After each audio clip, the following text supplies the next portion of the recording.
ये है देशभक्त नागिन जो मिसाइल्स लॉन्च करती है, इविल ड्रैगन से लड़ती है, बच्चों को बालकनी से गिरने से बचाती है, हाईजैक ट्रेन रोकती है, वेयरवुल्व्स और येटीज जैसे खूंखार दुश्मनों का सामना करती है। इनफैक्ट कल को अगर ये आपको वर्ल्ड वॉर 3 में डोनाल्ड ट्रंप से लड़ती हुई भी दिख जाए ना तो चौंकना मत। आफ्टर ऑल अब तो सब एआई से बनाना है तो कुछ भी बना दो, है ना एकता जी।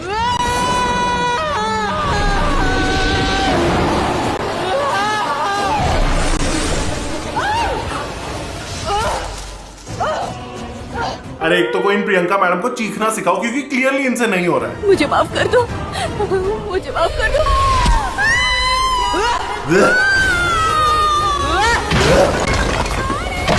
ऑनेस्टली प्रियंका से अच्छी चीखें तो उसके विक्टिम्स मार रहे होते हैं। And don't hate me PCC fans, पर ये सेम बात ना प्रीटी मच एक्टिंग पे भी अप्लाई होती है। नहीं नहीं नहीं नहीं मार सकती, मैं इसे नहीं मार सकती, नहीं मार सकती। तो मत मारना, बट एटलीस्ट चलो शी ट्राइज।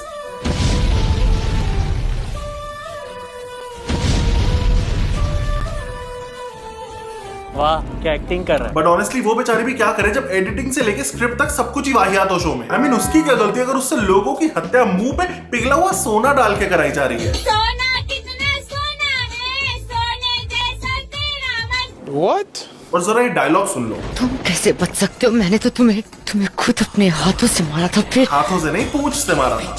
ऐसा हो गया है, मैं बच गया हूँ। ऐसा हो गया है, मैं बच गया हूँ। ये कौन लिख रहा है ये डायलॉग? कुछ भी। कांट बिलीव ये उन्हीं एकता कपूर जी का शो है जो एक टाइम पे फेमस थी तुलसी और पार्वती की लंबी लंबी मोनोलॉग्स के लिए। But now all we get is this. नागिन का सबसे पहला दुश्मन मोर, दूसरा दुश्मन है नेवला, नागिन का तीसरा दुश्मन है चील, चौथा दुश्मन बर्फीले पहाड़ों का राजा येती, और पांचवा नागिन का सबसे बड़ा दुश्मन ड्रैगन। कसम से ऐसा लग रहा है कि 5वीं कक्षा की पंचतंत्र की कहानी सुन रहा हूँ।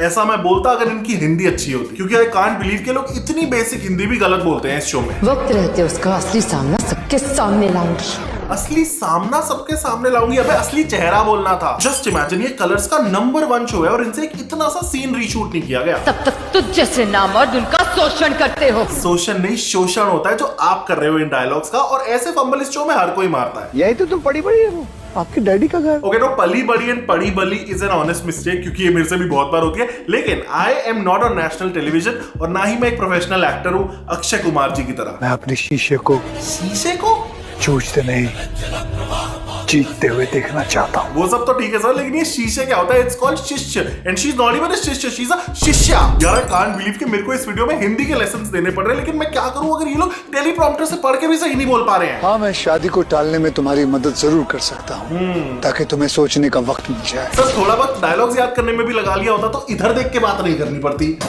By the way yes guys, recently नागिन 7 में अक्षय कुमार जी भी आए थे गुरुजी बनके अपनी मूवी भूत बंगला प्रमोट करने, क्योंकि क्रिंज की तो कमी पड़ गई थी ना जैसे यहाँ पे। इसलिए वी रियली नीडेड दीवार पे से उल्टे स्पाइडरमैन जैसे लटकने वाले चुड़ैलों के साथ नाचने वाले गुरुजी।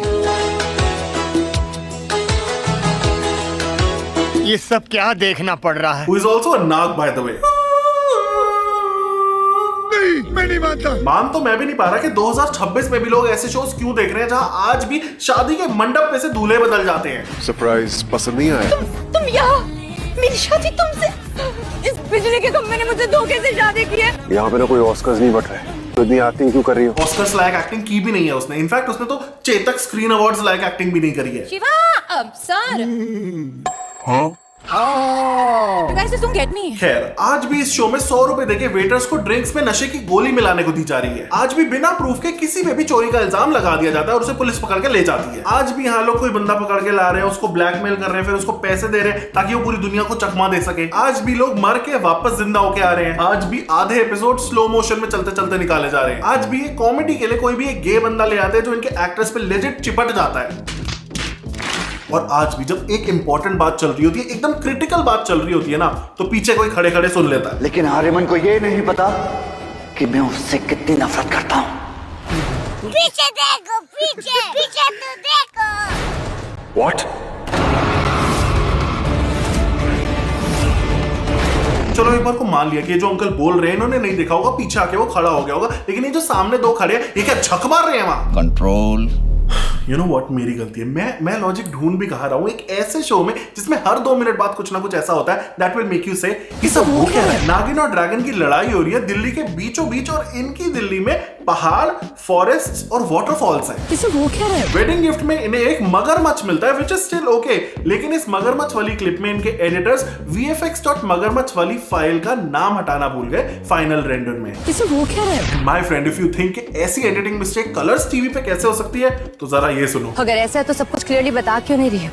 वजह क्या है तुम्हारी यहाँ वापस आने की? A few minutes later. And I beg you, Anna. या ये विंडोज की नोटिफिकेशन की साउंड सुनाई दे रही है नेशनल टेलीविजन पे, so now you can say. किसे वो क्या है? तो यहाँ ना फॉर सम रीजन जब भी ड्रैगन बिल्डिंग में एंटर करता है ना तो लाइट्स फ्लिकर करने लगती हैं।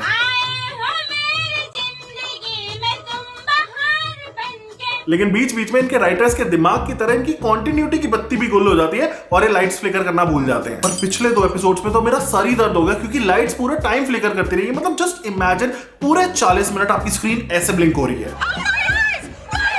वेल, हमारे चाहे कितना सर दर्द हो जाए लेकिन हमारी नागिन के कहीं दर्द नहीं होता, तभी तो ये स्विम करती रहती है जब इसके ऐसे पिछवाड़े पे केकड़े भी काट रहे होते हैं। किसे वो क्या है? मुझे फर्क नहीं पड़ता। क्योंकि इन दीदी जी को तो यार आदत है दर्द सहने की। आफ्टर ऑल इसके तो नागिनिफिकेशन प्रोसेस में इसे सांपों ने पूरी बॉडी पे काट काट के छेद डाला था। Oh my God, bro. Oh, hell no, man. किसे वो क्या है? But I guess it was worth it because she went from भद्दी to baddie। गजब बेइज्जती है। और ऊपर से सुपर पावर्स मिली वो अलग। मतलब यार हम लोग तो मार्वल वर्सेस डीसी करते रह गए और ये सारी सुपर पावर्स उठा के ले गई। From super speed to memory wiping to air conditioning to shape shifting.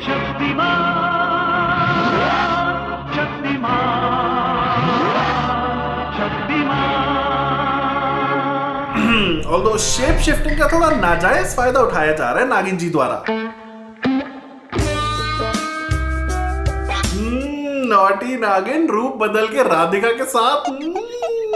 किसे वो क्या है? फिर एक एपिसोड में हमारी नागिन अपनी ही छत पे अपने दुश्मनों को उठा उठा के पटक रही होती है पर किसी को पता नहीं चलता। जस्ट लाइक जब रोज चेंगिस्तानी आतंकवादी इसकी छत पे हेलीकॉप्टर लैंड करते हैं और इसको पता नहीं चलता। अबे यहाँ तो तेरे को बोलना चाहिए था कि किसे वो क्या है? सीरियसली यार, ये अनंताना बड़ी ही नल्ली नागिन है, कुछ नहीं होता इससे। लाइक 10 अटेम्प्ट्स में भी ये ड्रैगन को मार नहीं पाए और वो छोड़ो इसको तो ये भी नहीं पता चला कि वो नकली ड्रैगन है। लेकिन बातें करवा लो बड़ी बड़ी। सबसे पहले एक भारतीय और फिर एक नागिन। नागिन हूँ मैं, नागिन। ये भी गेट, चिल्लाने की जरूरत नहीं है। मैं नागिनों की नागिन हूँ, सर्वश्रेष्ठ, सशक्त, शिव वरदानी, नागलोक की रानी, नागिन। हो गया। अब इस लिस्ट में ना स्कैमर भी ऐड कर लो क्योंकि उस ड्रैगन से जो 10 करोड़ रुपए आपने लिए थे ना मोती के लिए और फिर भी उसको मोती वापस नहीं करा, उसकी पुलिस कंप्लेंट मैं फाइल करने वाला हूँ। अबे साले। बाय द वे, हाँ आई थिंक मैं बताना भूल गया, ये जो ड्रैगन है ना ये इसके पीछे इसलिए पड़ा हुआ है क्योंकि इसने उसका मोती चोरी कर लिया है। चोर कहीं की। सच्ची जो इनकी पूरी ड्रैगन टेल है ना इतनी ज्यादा क्रेज है कि उससे ज्यादा अच्छा तो वो बचपन में कार्टून आता था जिसका नाम होता था ड्रैगन टेल्स। मैं चाहूं दिल से मैं चाहूं ड्रैगन्स के संग उड़ के ड्रैगन देश चला जाऊंगा। If you remember guys comment below. Dragon Tales आओ चलो हम सुने ड्रैगन टेल्स। एंड फ्रैंकली इस नागिन से अच्छी एनिमेशन तो उन कार्टून्स की होती थी क्योंकि कम से कम वो असली एनिमेशन तो करते थे, अनलाइक एकता कपूर जी जिन्होंने अब सारे सीक्वेंसेस एआई से बनाने शुरू कर दिए and they look horrible. Oh my God, what is that? Oh my God, what is that? सच्ची ऐसा लगने लग गया कि इस शो का लीड कोई इंसान नहीं है बल्कि एआई है जो हर दूसरे सीन में आ जाता है किसी ना किसी तरीके से। बट एआई बीइंग एआई, कभी वो पानी में आग लगा देता है तो कभी पूरा का पूरा कुंभ मेला निकल जाता है, कभी नागिन के 5 मुंह बना देता है तो कभी उसकी पूंछ काट देता है, कभी सीढ़ी के रंग्स कम कर देता है तो कभी नागिन को ऐसा उलझाता है कि किसी का बाप भी ना खोल पाए। And you will not believe कि मोस्ट सीन्स में प्रियंका लग ही नहीं रही होती है because of this AI slope. Wait a minute. Who are you? मतलब माना कि सीजन के शुरुआत में प्रियंका को थोड़ा बैकलैश मिला था उसकी सर्जरीज वगैरह के लिए, पर इसका ये मतलब तो नहीं है ना कि तुम उसकी शक्ल ही बदल दोगे। बात तो सही है। ऑनेस्टली मुझे तो ऐसा लगता है एकता कपूर जी को ना फ्री पैकेज मिला है किसी एआई वीडियो जनरेशन टूल का, तभी ऐसी फालतू की चीजें जनरेट किए जा रही हैं और इन जैसे लोगों की वजह से रैम के प्राइसेस बढ़े जा रहे हैं और सौरा बंद हो रहा है। But the funny thing is कि जहां पे खुद की एडिटिंग की बात आती है वहां ये लोग हक देते हैं। I mean I don't understand कि पिछले 6 सीजंस तुम लोग कैसे काम चला रहे थे बिकॉज यहाँ तो ऑडियो और वीडियो मैच ही नहीं हो रही है।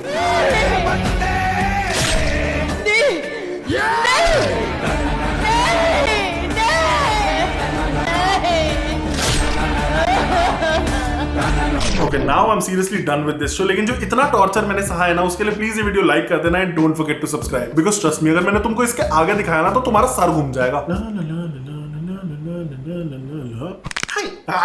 इसे वो क्या है? So guys, that was it. I hope आपको ये वीडियो पसंद आया। अगर पसंद आया तो जरूर शेयर करना अपने फ्रेंड्स एंड फैमिली के साथ। Honestly, ये वीडियो बनाते हुए मुझे बहुत नॉस्टैल्जिया फील हुआ because it was like the old times when I used to make it TV shows वाले रोज। So I hope आपको ये वीडियो पसंद आया हो। प्लीज अपने सारे फ्रेंड्स ग्रुप, सारे फैमिली ग्रुप हर जगह भेज देना। I will see you next time with a new video. Bye bye.